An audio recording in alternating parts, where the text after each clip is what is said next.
જે પ્રમાણે જે ઘટના બની હતી મહિલાને મોતની, પોલીસ સામે શું હકીકત આવી છે?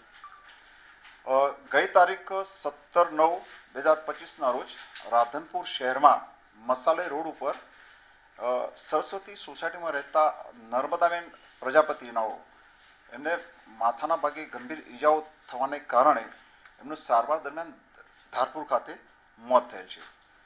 જે બાબતે એમના પરિવારે પોલીસની કોઈ પણ કાર્યવાહી કર્યા સિવાય એમનો અંતિમ સંસ્કાર કરેલો.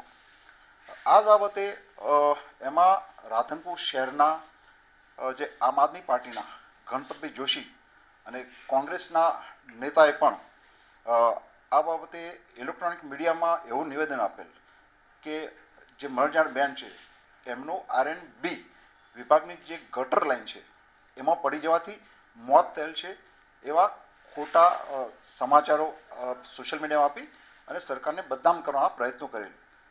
જે બાબતે R&B વિભાગે પોલીસને એક અરજી આપેલી અને આ બાબતે તટસ્થ તપાસ કરવા માટે જણાવ્યો તો SP સાહેબની સૂચનાથી રાધનપુર PIએ આ બાબતે તટસ્થ તપાસ કરતા CCTV ફૂટેજના આધારે એવું જણાવેલ છે કે જે મરણ જનાર બેન છે એમને રિક્ષાની ટક્કર વાગે છે અને ટક્કર વાગવાને કારણે એમને માથાના ભાગે હેમરેજ થાય છે અને એમને એ રિક્ષાવાળો જ રાધનપુર રેફરલ હોસ્પિટલમાં લઈ જાય છે.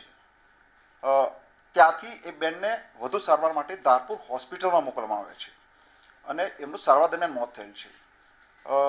આ બેન જે મરણ જનાર છે એમના દીકરાને આમ આદમી પાર્ટીના ગણપતભાઈ જોશીએ જણાવ્યું કે સોશિયલ મીડિયામાં તમે એવી માહિતી આપો કે તમારા મમ્મી ગટરમાં પડી જવાથી મોત થયેલ છે જેથી કરીને તમને સરકાર તરફથી સહાય મળશે.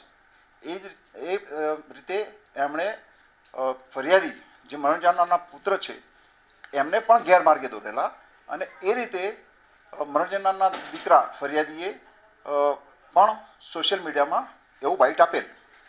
ખરેખર મરણ જનારનું મોત જે અમે CCTV ફૂટેજ જોઈએ છે એમાં રિક્ષાની ટક્કર વાગવાથી એમને માથાના ભાગે ગંભીર ઈજાઓ થયેલ અને સારવાર દરમિયાન એમનું મોત થયેલ છે. એ તટસ્થ તપાસ દરમિયાન જણાવેલ છે.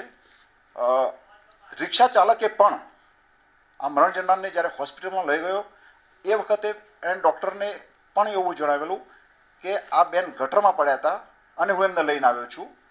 એ રીતે એણે પણ ખોટી માહિતી આપી એટલે મરણ જનારના દીકરાએ જે ગઈકાલે ફરિયાદ નોંધાવી છે રિક્ષા ચાલક વિરુદ્ધ એમાં રિક્ષા ચાલકે પણ ખોટી માહિતી આપી છે. એ સંદર્ભની પણ કલમો નોંધી અને પોલીસે રિક્ષા ચાલક વિરુદ્ધ ગુનો નોંધ્યો છે અને રિક્ષા ચાલકની અટક કરેલ છે.